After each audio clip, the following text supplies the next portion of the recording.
I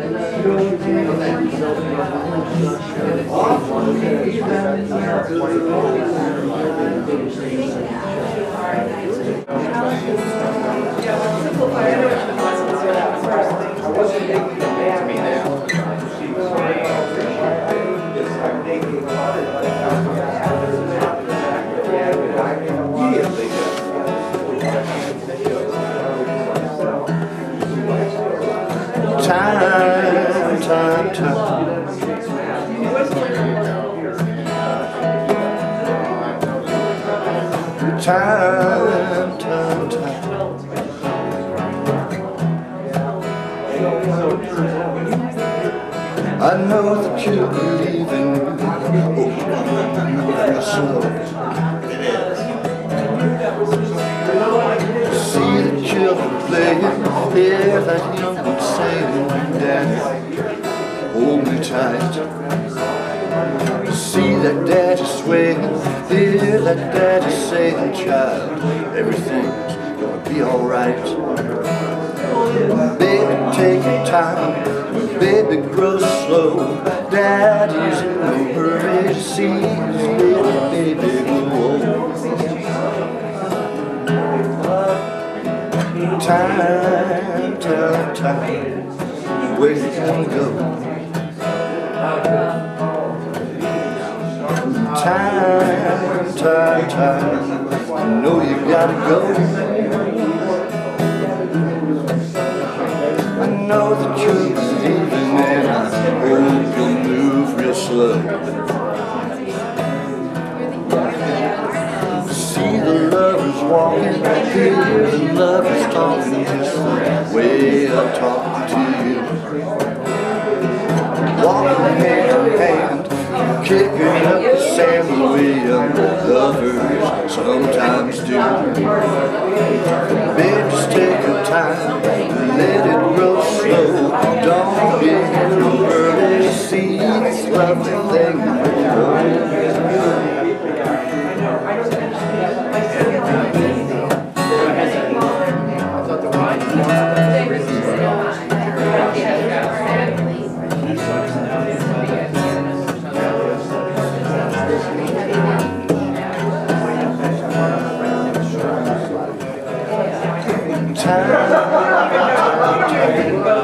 Where you gonna go?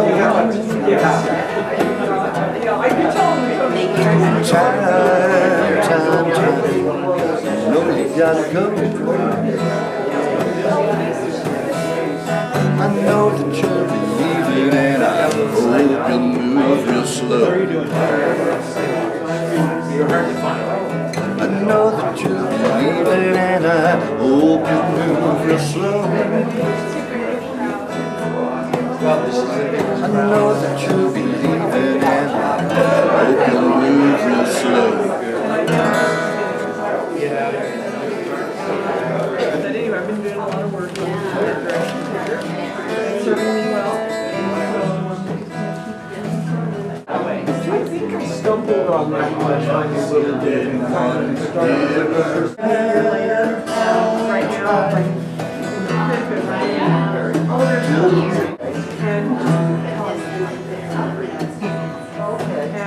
And sometimes these meetings are places people who ask for.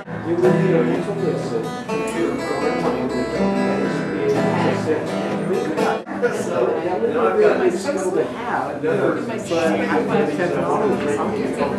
So you have to have a lot of battery like I have in anyone. That doesn't mean you have to have a lot of battery,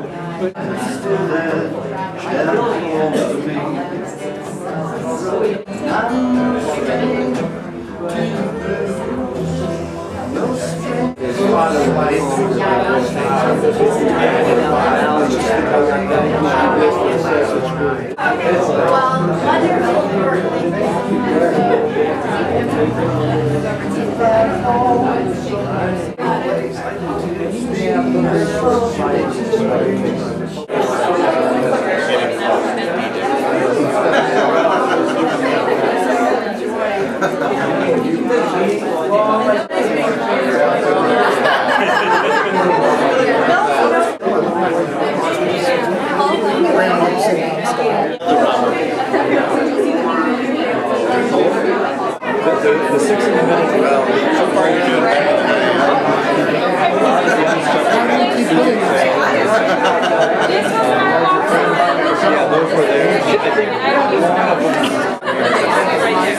pleasure.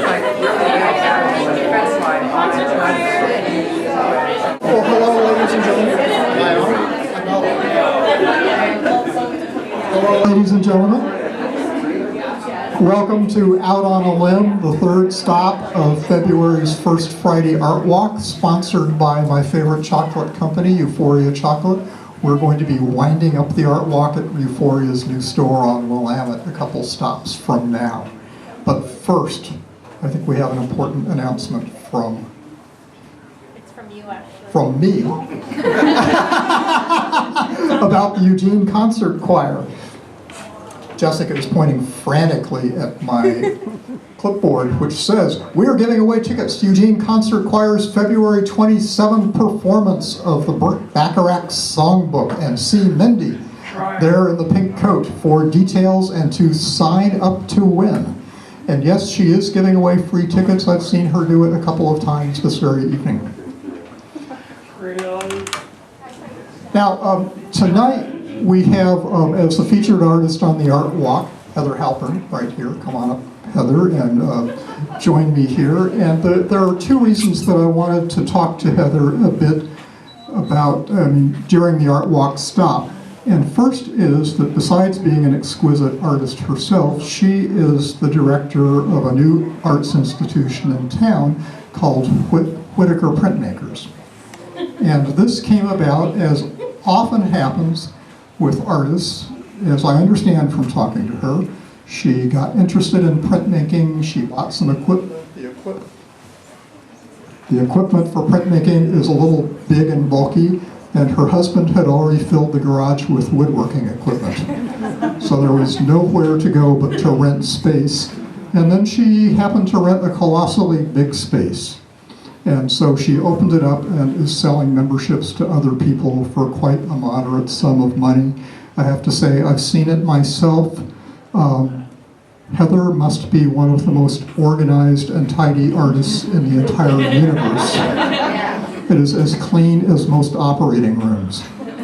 And this is a place that artists actually work, which is good with a technical process like printmaking. So I would urge you to get in touch. They have a website. There are cards up here if you're at all interested in learning to print. They do workshops and seminars, or if you're an experienced printer and simply want some place that you can go check in and work.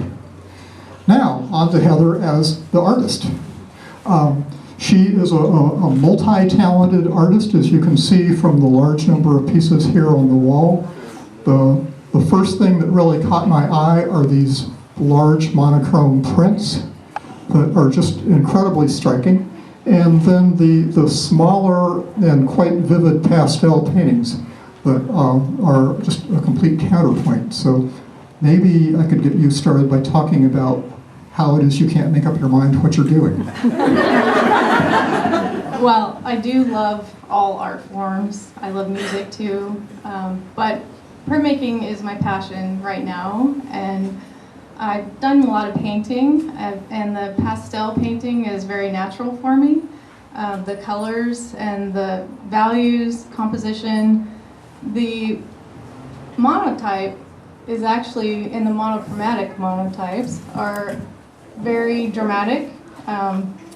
I usually start with a solid black plate and then remove ink where I want the paper, the white of the paper to show through. So they're very moody. And would you point out which of these are monotypes? yeah, so this big one here is a monotype. This one is also a monotype. Those two slightly bigger ones are dry point. So with the monotype, it's actually just ink on a flat surface, like a sheet of plexiglass is what I've been using. And the term monotype refers to the fact that there is one print. You're not Yes. generally doing an edition, although people sometimes pull two or three. Exactly, they're one of a kind. You can get a ghost print and then work over that if you want it as a base. The dry point, you're actually making marks in the plate itself. So it's a softer plastic. You can use plexiglass as well, or copper, other metals, but you push the ink into those marks that you've made and then wipe the surface clean, dampen your paper, run it through the press, and it pushes the paper down into the plate and pulls the ink out. Now that's the reverse from the process we just saw across the street of relief printing, where she talked about there's relief printing with upstanding letters and intaglio, which is incised into the plate, and that's what Heather does here. Now, although you also have a letterpress over there. We do, yes, and a cabinet of type. So when did you first start printmaking? It's been a number of years now, and I've taken a variety of printmaking classes and workshops, so I feel like I have a great breadth of knowledge, and I've been studying books and watching videos and experimenting a lot. So I feel like I've come a long way in a short time. But because I have a background in art and other techniques, I sculpt and paint, and it really all feeds into the printmaking. Okay. Now, you said that your whole family essentially have been artists for about 3 generations. Pretty much, yeah. My great-grandma was a botanical illustrator, and my grandpa did a lot of caricatures, cartoons. My dad is also an artist. He did a lot more realistic stuff, sculpted a professor in a class. And so I grew up with art, and I've been drawing since I could hold a crayon. The usual sad story. Yes. So what brought you guys to Eugene? Well, that's a good question. My stepdaughter, was living here going to the university, and we'd come up to visit her several times and just fell in love with the city and the community. Coming up from Reading. Now, I can't imagine Sorry. who would ever want to give up the mountainous weather of Reading. We were actually living in Tahoe. Okay, that's different. Yeah, I did grow up in Reading. Okay. And talk about these 6 very small ones. Okay, these are mezzotents, and I use a little tiny copper plate and then chew up the surface with a rocker, a tool that's like little tiny teeth on this arced blade. And you rock back and forth in multiple directions to chew up the plate so that it'll hold ink. And so if you were to print it after you'd rocked it, it would be solid black, pretty much like the background of this bottom one. And then to get the image to emerge from the darkness, you scrape away with a special scraper tool and then polish with a burnisher. And that gives you those brilliant whites. And then you ink the plate, you card on, so you're pushing ink down into that rough surface and then wiping the surface and to bring out those lights. That sounds unbelievably fussy. That one is very technical. You have to be precise and patient, as opposed to the monotypes where you can be loose and gestural, and in fact you have to work quickly because the ink will dry on the plate. So it's a good balance for me to work fast and loose and large, and then come back and do the meticulous little tiny marks. So do you know why historically that process was developed? What need did it fill? Yeah, it was used for illustrations and books, you know. Yeah. So it's very tight then, and Yes. detail oriented, unlike these big loose monotypes. Yeah, and as soon as photography came along, mezzotint kind of faded out because it is very labor intensive. So not a lot of people do mezzotints these days. Interesting. Okay, any questions here for Heather? Going once, going twice. All right, well, relax, mill about here. We've got another 15 minutes or so, and you can talk to the artist one-to-one, and then we'll be heading on. Thank you.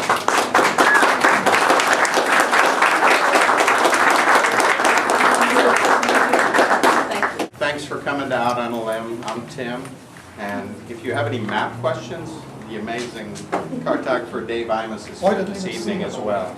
So feel free to ask Dave questions as well. So, thanks for coming.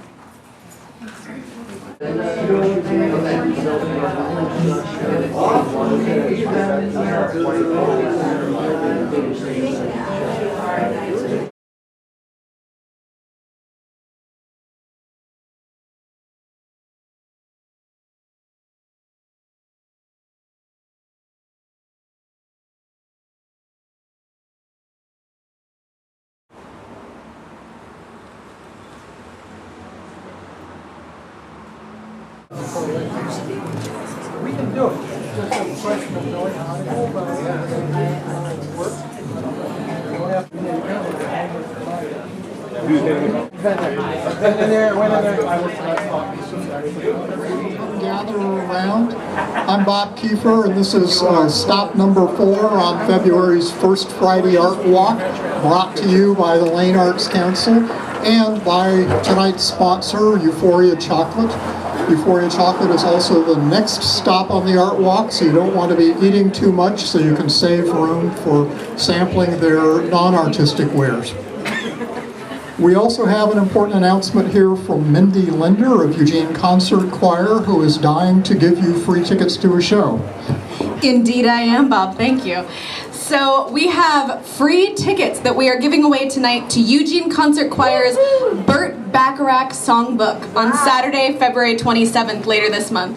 And in honor of Valentine's Day, this would make a fabulous romantic gift. So go ahead and visit me sometime during the Art Walk tonight. I'm giving tickets away at each stop. 1 ticket at this location and a pair of tickets at Euphoria. So find me and enjoy this lovely art. Thank you. Thank you, Mindy. Now, tonight's painter, and he is one of the few real painters, I would say, in Eugene, as you can tell, looking around at the canvases on the walls, is Jerry Ross. I've known Jerry Ross for, a couple of years, and have long admired his work. I've actually got one of his landscapes on my wall at home from some time back. And I think that this is an interesting show, and I would like Jerry to come up here and grab this other mic. And we'll just start with the first softball question. Why do you have a portrait of Donald Trump? Thanks, Bob. I'd like to welcome, is this working? Oh, thanks, Bob.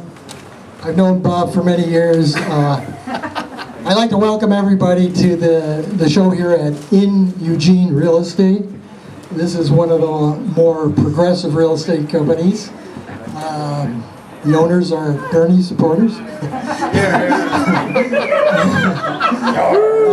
I'd like to mention that when I brought in the Trump painting to be hung here, I talked to Ben. Can you raise your hand there?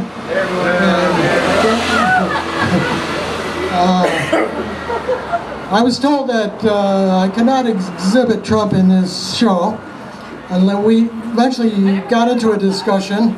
And we had a compromise. We could hang Trump upside down like Mussolini was hung at the Esso station in Milan. And so that resolved the issue. Now you'll find Trump right around the corner in the room there. But we're standing in front of one of a series of large paintings that I've seen Jerry do over the years that has the series has a lot of roots in art history, as does, I believe, this one. And I was wondering if you could just sort of explicate what's going on here. Yes. My wife and I go to Italy every year for the last 20 years, so we're called Italophiles. We're kind of really steeped in Italian history, politics, art, everything. So, this painting is in the tradition of Italian painting, which makes commentary on society. He calls the group called the I Macchiaioli out of Tuscany. They made social commentary in their paintings. And this particular painting, you'll notice a couple on the left doing what's called a passeggiata, which means in the evening in Italy, unlike here in Eugene, except for First Friday Art Walk, people every night in Italy around 5:30 go out into the street with their strollers, with their kids, the entire family, and everybody is outside talking to everybody. So that's what that represents on the left. This is a large Cingali. Now Cingali needs a little explanation. In Italy they have like a 4,000, 5,000 year tradition of eating pork and pork products, and one of the real delicacies is the wild Cingali, the wild pig, and that's this thing here. Now you will normally never see a wild pig wandering around the streets of Milan. So this is symbolism. That symbolism is a movement in art and painting where you put a symbol that represents something. So what does this represent? This is a painting about Milan, Italy, where there was something called mani puliti, meaning dirty hands, and tangentopoli, which means the corruption having to do with the road going around the periphery of Milan and its construction. Anyway, this level of corruption and mafia influence is represented by this symbol of the wild cinghiale, confronting this couple just going out for their evening stroll. The young lady behind here, Angela and I were in Milan during the winter, and I threw her in as the young generation being faced with 50% unemployment in Italy. What are they going to do? They can't get a job, they have a college degree, so on and so forth. So this is a political comment on, and throughout the show you'll find other paintings that make comment on Italian history or society. So, Jerry, where and when and why did you learn to paint? Oh, good question. I was very lucky as a young child. I was like 7 years old in elementary school, and we had an art teacher that came to school once a week. And she recognized my talent and asked my mother if she would allow me to go to art school on the weekends downtown. And we were living in the suburbs, so I had to take a bus downtown. But the art school was for young adults, or let's say adults. So you were there as a 7 or 8 year old? I'm a 7 or 8 year old in an adult art school. All the other students were teenagers, and I was young. That's Buffalo, New York. All right. The city of no illusions. Anyway, that's how it started. And did you then go to an art institute or study art in college formally, or how did you learn? My art teacher, her name was Mrs. Beagleman. Beagleman, and she taught us to paint directly from nature, what's called alla prima, direct attack. You finish a painting in one session.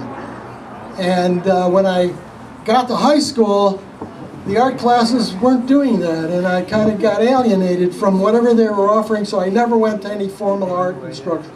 I always self-educated myself from that point on. This painting in front of us has a lot of unpainted canvas. Yeah. Why? Okay, in modern expressionistic abstract painting, you use the material in an interesting way. Like this is bare canvas, and that contributes a white color to the composition. And the idea that you have to cover every inch of canvas with paint is old-fashioned. That's coming out of the 18th century. So in modern art, leaving space untouched but contributing a very white color to the composition is considered actually a good practice. Although you take a lot of your composition and themes from the 18th century. Yes, which may seem like a contradiction, but I like very much grand manner painting. Grand manner painting means a gigantic composition with usually political or military forces, some kind of battle scene or political scene. And you'll notice usually in the corner, a dog. So I made sure I put a dog in the corner there, even if it's just a gesture. Yeah. Okay, any questions? Come on, you must have a question. So did you paint this while you were in Italy or when you came back here?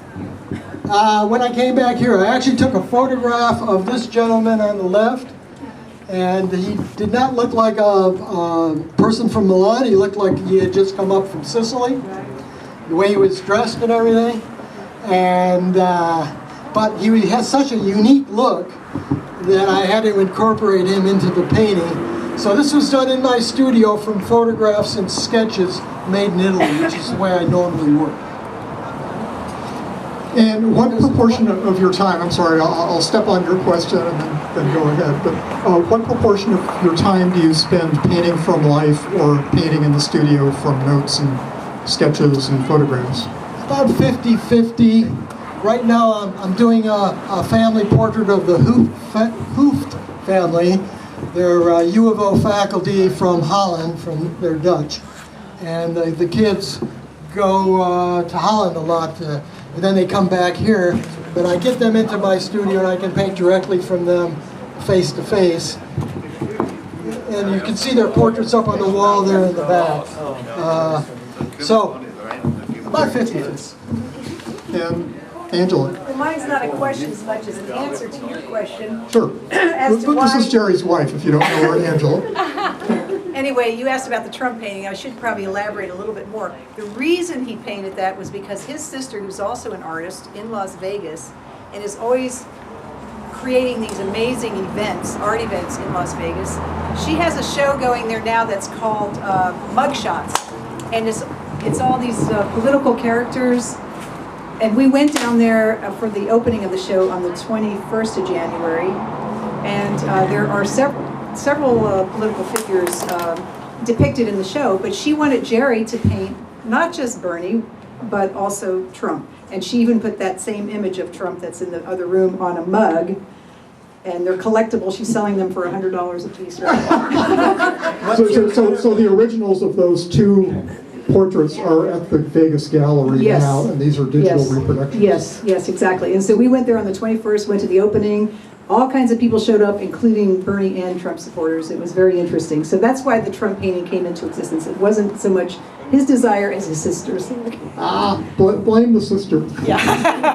So what's his kind of the profits? No, he's upside down, or upside up. And why two Hillarys? Okay, why two Hillarys? That's a good question. I'm a Bernie supporter, and did you see the debate last night? No.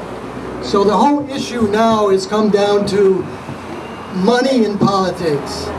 And I'm on Bernie's side, where I want to see money eliminated from politics. And she accepted $25 million from speaking fees to corporations that she could have given to the Clinton Family Foundation, but no, she put it in her pocket.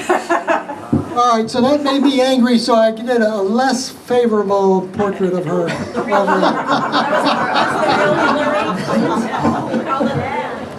I called it the real Hillarys. The real Hillarys.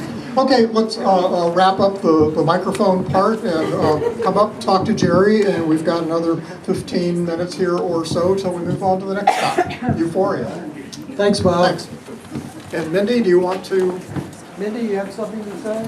We will draw at the end so you can The find draw me. is at the end.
Unless there's like really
That's beautiful. I've seen that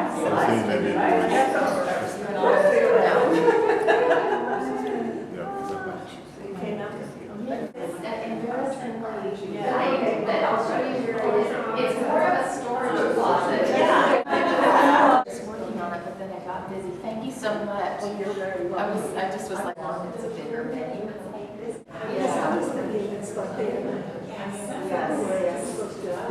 I was thinking of Brian Girls stuff because that's what and I thought, it's just for 1 year until something else comes along that's a bigger venue. And Lois. I was hoping to invite earlier. No, that's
Janet Naylor on the qanun, Wayne Gilbertson on the zurna, goody, drum, John Marzicla on the drum and dunya. I danced for you and played the big drum. So I teach at River Road Park if you're interested in belly dance classes, and Sabine and some of her troop mates also teach at Celebration Belly Dance and Yoga Studio. So if you'd like to learn how to do this very fun dance, come and check it out. And thank you so much. Have a good year, everyone.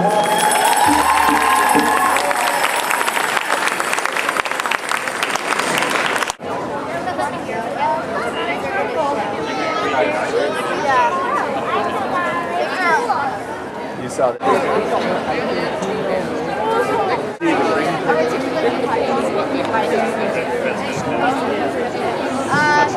Yes, but we're not we have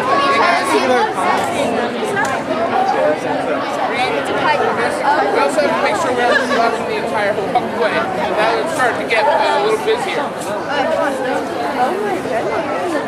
It's a what?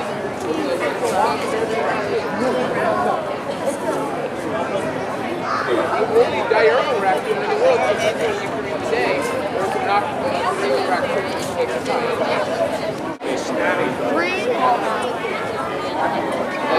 You gotta get him away from drink. Gotta get him away from that. Lizard. He doesn't. Great, get off.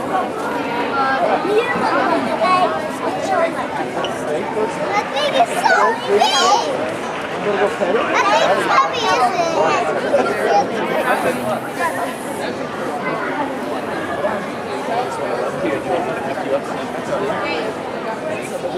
what happened in the show? He's not tickling him, so he's 80 pounds. Abby, hey. Okay.